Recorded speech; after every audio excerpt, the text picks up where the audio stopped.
place jump. I'm gonna make the place jump. I'm gonna make the place jump. Straight off the block. I'm about to make it hot. I'm about to turn it up. I'm about to break the clock. No time to stop. I'ma jump off the rock. I'm a free fall tonight. Amped up, so I'm feeling the vibe. Sweat dripping right off the mic. Celebrating that we all still alive. Drinks up, put your glasses hot. Everybody here gon' buy tonight. I wanna see the party hot. Never go home till the sun's alive. Storm is forced to lie. Dance to the pain style. I'm gonna make the place jump. I'm gonna make the place jump. I'm gonna make the place jump. I'm gonna make the place jump. I'm gonna make the place jump. I'm gonna make the place jump. I'm gonna make the place jump. I'm gonna make the place jump. Jump, jump, jump. I'm gonna make the place jump. Jump, jump. I'm gonna make the place jump. Move, make the paper say. No more stress now for you. No one stepped on your shoes. Now do the Tom Cruise. Arms out to the side like toast. 1, 2. Scare yourself from the roof. Go crazy, take the two. Find your lady and get loose. They know that you the truth. Time for you to do the do. Heat it up like soup. Boil the pot until bruised. We the rock, we got you. Serve it up, it's like ooh. Now I call young man. VIP for my LA. VIP for my NY. VIP for my UK. VIP for my FL. VIP for my Jamrock. VIP party paper. There ain't a place we won't stand out. I'm gonna make the place jump. I'm gonna make the place jump. I'm gonna make the place jump. I'm gonna make the place jump. I'm gonna make the place jump. I'm gonna make the place jump. I'm gonna make the place jump. I'm gonna make the place jump. Jump, jump, jump. I'm gonna make the place jump. Jump, jump. I'm gonna make the place jump. If you know me, you know I make the place jump up. Jump up till you feel stump up. Jump up like you got a bump up. Jump up just like the bag in the gym when the bag's getting pump up. Jump up like you're on one. Jump up like something's gone wrong. Jump up like this is the one song that you really love and somebody just put it undone. This is the one. I'ma make everybody jump. Coming like a workout, feeling pumped. Nobody stop, not once. Attention, everybody jump. This is the one and again. I'ma make everybody jump. Coming like a workout, feeling pumped. Nobody stop, not once. Attention, everybody jump. This is Drinks until the sun, 'cause it's about to break out. It's real good, we can't deny. If you feel the jump, it's time for you to break out. It feels good, I can't lie. Drinks until the sun, 'cause it's about to break out. It's real good, we can't deny. If you feel the jump, it's time for you to. I'm gonna make the place jump.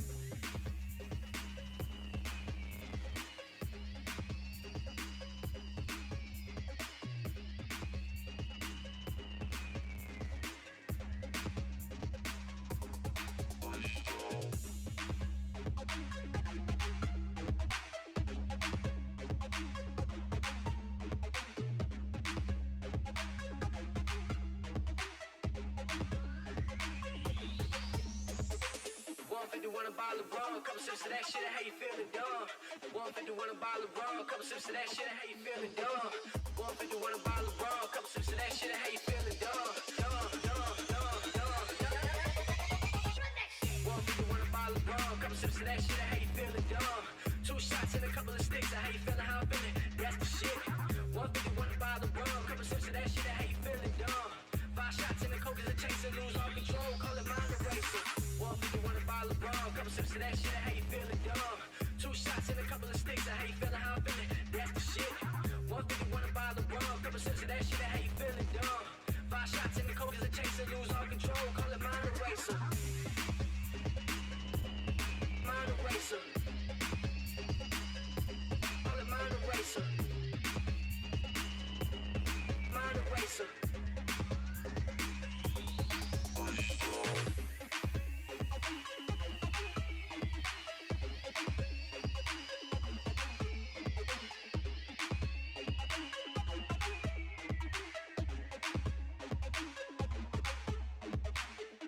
150 want a bottle of rum, couple sips of that shit, and how you feeling dumb. 150 want a bottle of rum, couple sips of that shit, and how you feeling dumb. 150 want a bottle of rum, couple sips of that shit, and how you feeling dumb. Dumb, dumb, dumb, dumb, dumb. 150 want a bottle of rum, couple sips of that shit, and how you feeling dumb. 2 shots and a couple of sticks, and how you feeling, how I'm feeling, that's the shit. 150 want a bottle of rum, couple sips of that shit, and how you feeling dumb. 5 shots in the coke is a chaser, lose all control, call it mind eraser. 150 want a bottle of rum, couple sips of that shit, and how you feeling dumb. 2 shots and a couple of sticks, and how you feeling, how I'm feeling, that's the shit. 150 want a bottle of rum, couple sips of that shit, and how you feeling dumb. 5 shots in the coke is a chaser, lose all control, call it mind eraser.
yesterday. Come on, let's do it.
Radio check.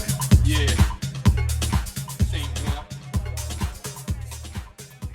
Okay. Before we get started with the night, I just want to say a few things, and then I know there's a couple more people that are going to say some stuff. First and foremost, I'd like to thank everybody for coming out. I know how much Jordan meant to a lot of people. Some deep conversations I had with him. I know he had some really big connections with a lot of people in this room. So I just want to, I kind of wrote something. Obviously, Jordan was a brother, a mentor, a friend, and he had a lot of close connections with a lot of people. But one of the everlasting legacies that he'll be remembered for was his DJ career and how he helped change the landscape of the Las Vegas industry.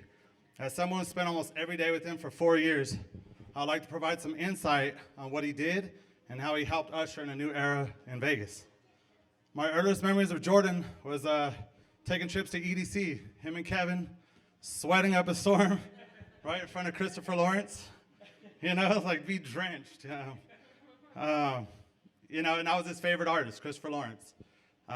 Even before he started DJing, he really had an ear for music. Oh, and Christopher Lawrence did show up.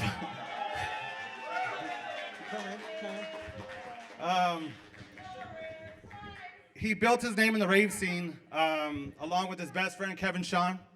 They were known as Sean and Stevens. Their house parties were legendary, and his sets were garnering and following. Around 2006, Jordan made the jump to the club scene and joined Empire Ballroom with me. It was there where he helped create a new night called Local Love. The premise was giving local DJs a chance to play. Before this night, Vegas was a real cutthroat game, where only a handful of DJs were able to play. The Scotty Boys, Farsheeds, that was the game right there. But through this night, many local DJs you hear about today got their start at that night. Jordan became the face of the night, where most DJs try to keep other DJs down to preserve their spot. Jordan was the opposite. He was always lending advice and taking people under his wing. After Empire closed, he was my right-hand man at Vegas Alliance. At first, I would pitch him in every deal. But after they met him and heard him for the first time, I wouldn't even need to sell him anymore. With his infectious smile and nonstop energy, he won everyone over. Jordan was a politician without being a politician. He was that likable. Quickly became the people's DJ. Every time he played, there was a spike in the numbers.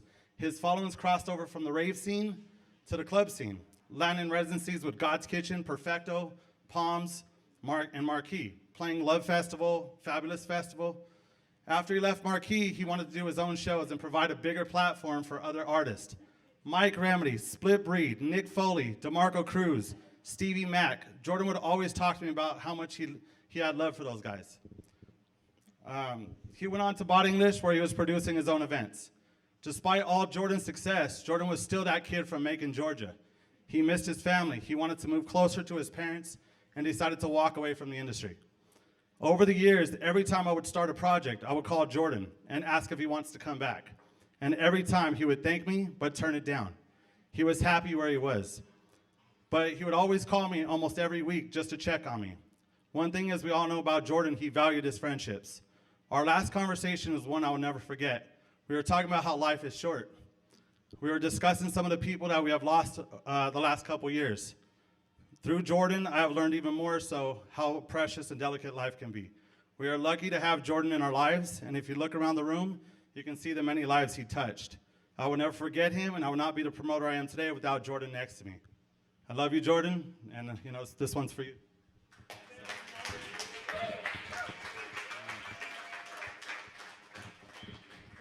Deanna? Love you, bro. Love you, bro. Jordan. Love you, man. Sorry, I can't get my mask off. Of course, my mask is caught on my earring. 2021. Here, hold that for a second. You're fine. Okay, I can't take it off. It's caught on my earring. All right, well, hold that. Thank you. Of course, this is embarrassing. And as while she's doing that, just to let you guys know what we have in store for tonight, Kenneth Thomas came all the way from Detroit to be here for this. He's going to play. Christopher Lawrence had a gig last night, came out. He's going to play. And, of course, Kevin Sean, DeMarco Cruz, Nick Foley, a lot of guys we consider Jordan guys that, we used to have deep conversations about are all going to play. If there's any of the guys that we did miss out, I apologize, but we did try to get everybody that I knew Jordan would really like to have. So.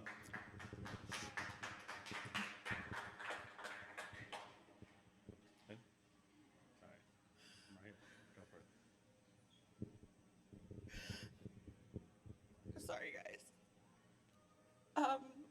As many of you know, my name's Deanna. I'm a writer, but this has been by far the hardest thing I've ever had to write in my life. Many of you may have seen the obituary online, and I helped his parents write the business part of it, of course, because when I was talking to them and they were at the funeral home getting everything planned, they were like, well, okay, what do we say? Jordan was a house music DJ in Vegas, and I was like, no, I'm gonna stop you right there. Not house. We start with trance, and then we go into maybe some progressive, and then maybe some breaks. So I was like, can I just write that part? So you can see it on the back of the memorial cards we have over here. But I will say, I don't know if the funeral home typed it out again or copied and pasted, but I did not spell Paul Van Dyke's name wrong. Y'all know I wouldn't do that. And I also did not spell Carl Cox's name wrong, so that wasn't me. But anyway, just for the record. But I think what really broke me was when I saw that his parents put the obituary in the family section of who he is survived by. And I didn't know they were going to do this, and they put me in there as the love of his life.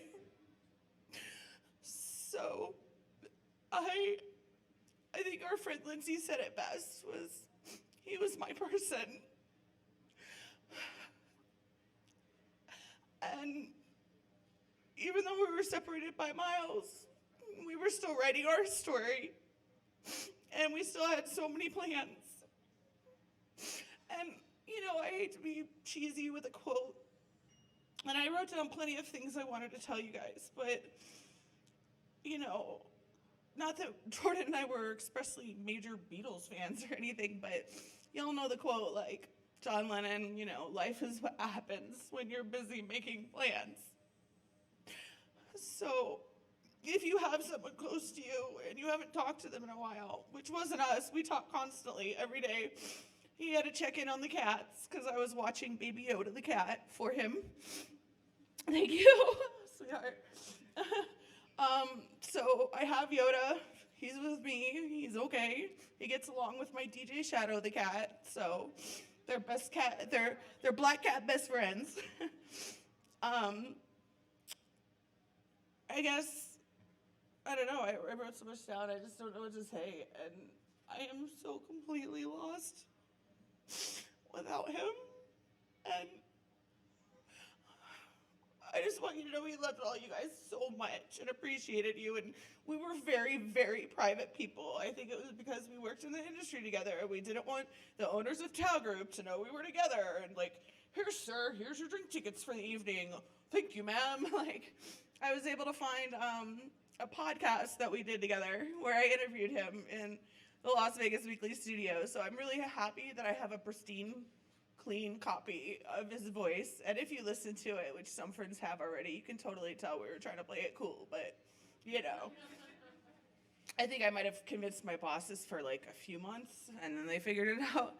But anyway, so yeah, if you guys could go online, I posted the link in the event group. It's on my page too.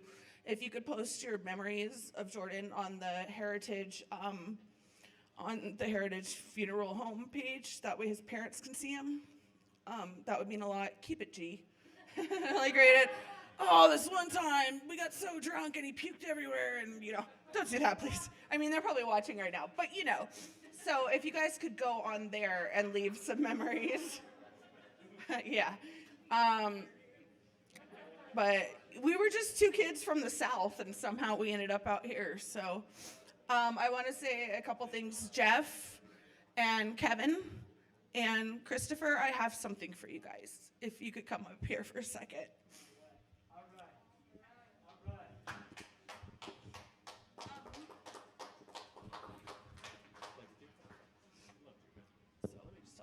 So I had these made for you guys because you are all so important to him. And at the funeral home, they took his fingerprints, and we all know his hands were his musical instrument. So I had these lapel pins made for you guys, and they're his actual fingerprints. So I wanted you guys to have these. And Kevin, take over before I lose it. Oh, thank you so much.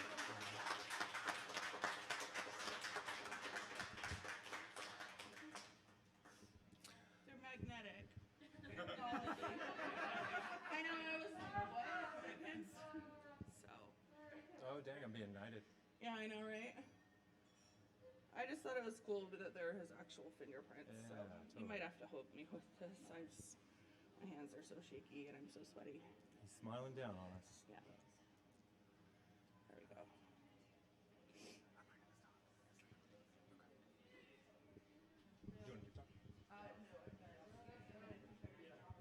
And somehow I get a microphone in my hand. Hello, everybody. So sorry we're here like this. Yeah, the guy, Kevin Sean, that would be me. Kevin Henderson is my real name. Kevin Sean, a.k.a. Kid Protege.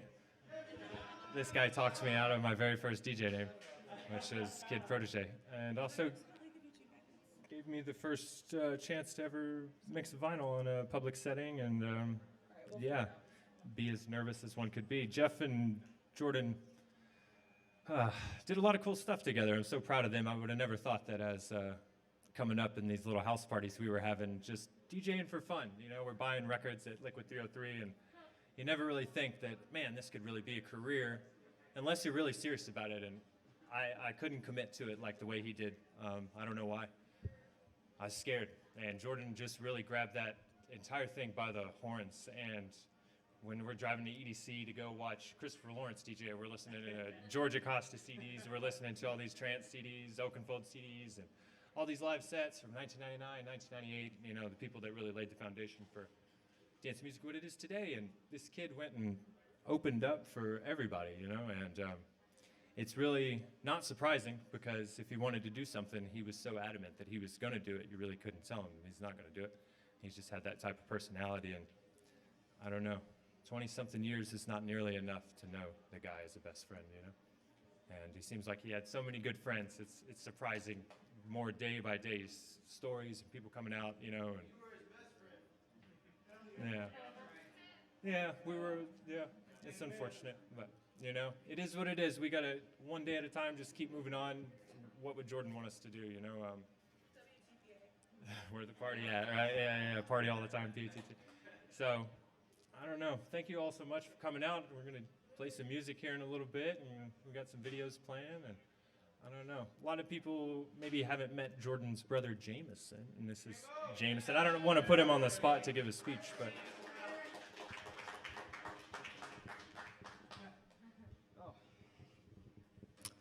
Hi. I know a lot of you. I don't know a lot of you.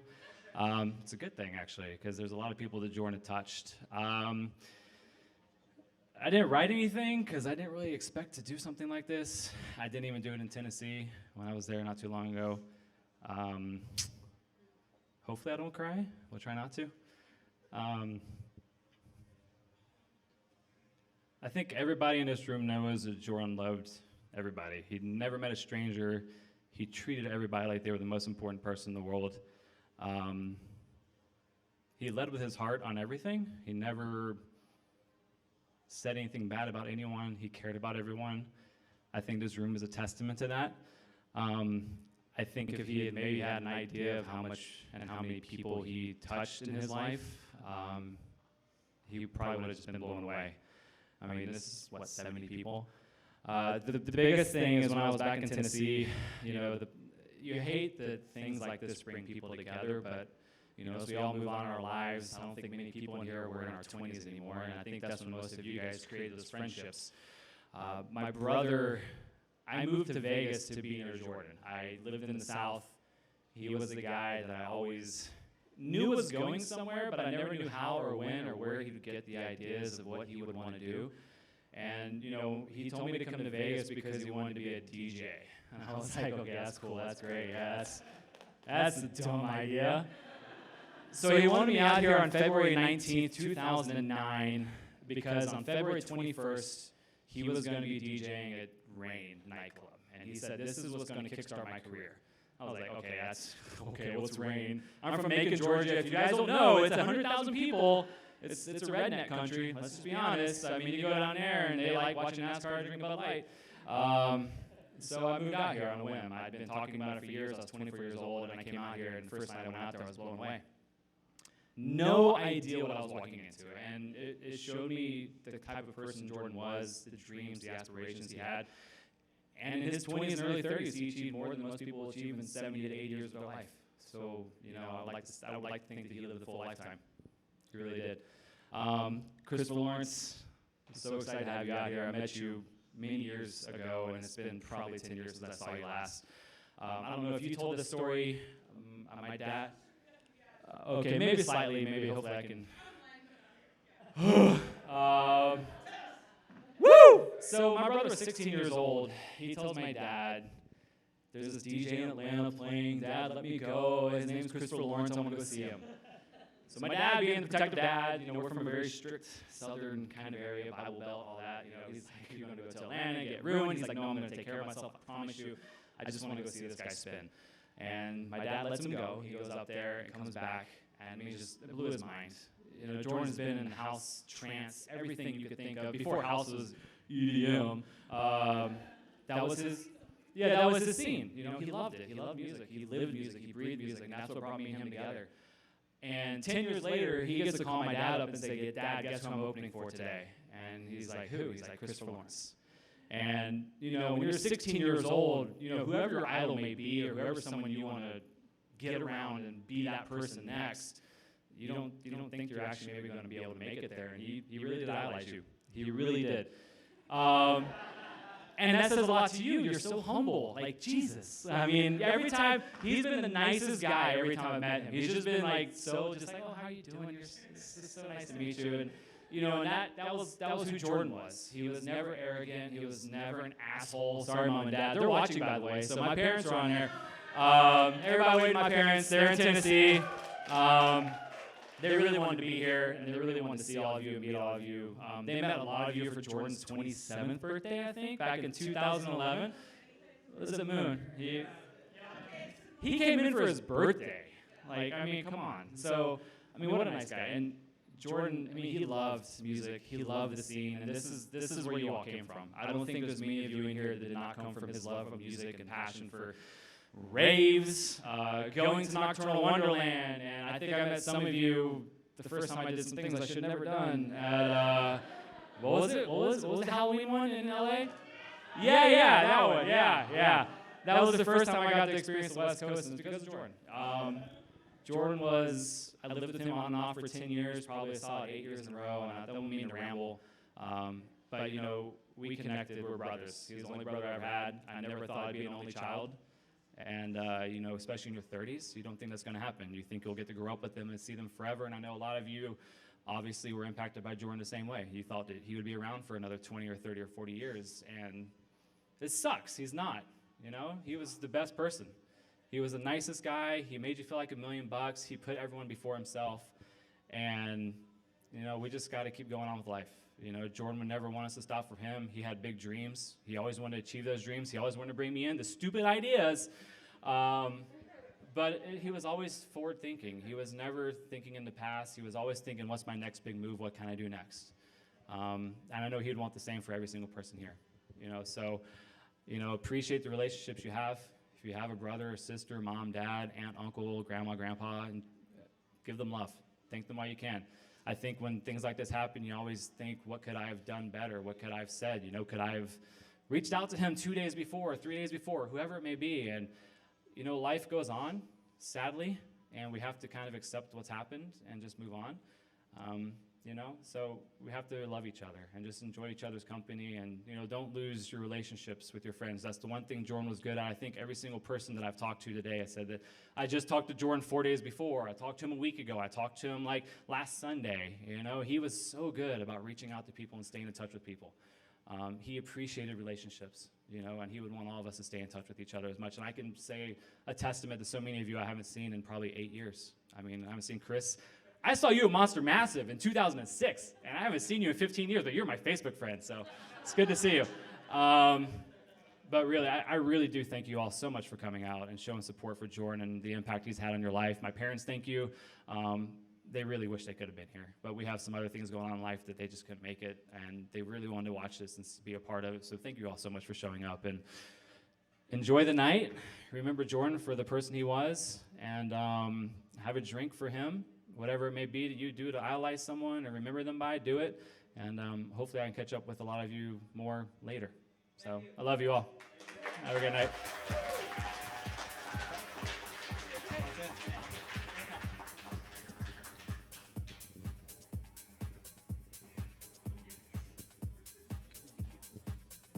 Hi, everyone. I'm not real good at talking, so I'm going to make this real quick. I'm here for the same reason that you are. Jordan was extremely special. I'm not real good about socializing, and I avoid people as much as possible. And when I go into towns, I rarely go to dinners I avoid promoters and other DJs and everything. But Jordan was the exception. I felt safe with Jordan. I felt comfortable with Jordan. It was like family. And it's really hard to explain, but I connected with him like rarely that I do with other people. And I also have discovered that my success in Las Vegas was due almost entirely to Jordan, because as he became resident at each and every club, he would lobby to have me play. And I started realizing every time I play, it's with you, Jordan. And he never told me why. He never said it was because I got you the gig. And that's why we all love him. He was super humble. He cared about other people. He put everybody else before himself. And yeah, that's what made him special. That's why I liked him. And I guess that's why you guys are all here too. So thank you. It's good to see you again. Okay, 2 more things, and then we'll get into the DJs and have them do their night. So I need a bottle of Sky, a full bottle of Sky, please. This is compliments of Saul. I need somebody to. He's got COVID right now. He wanted to be here, but he came down with COVID. But per Saul, I'm about to drop a whole liter of fucking Sky on the floor. That was. Sorry, Jordan's parents, but he wants us to pour it out for him. So we're bartender Sean. I'll put it on comp later. I just need a comp bottle of Sky. Okay. Besides that, out front there's a picture of Jordan, and we have some paint markers next to it. We're actually gonna send that to his parents, so please sign that before you leave. Keep it classy. And I need this on video for Saul.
shine.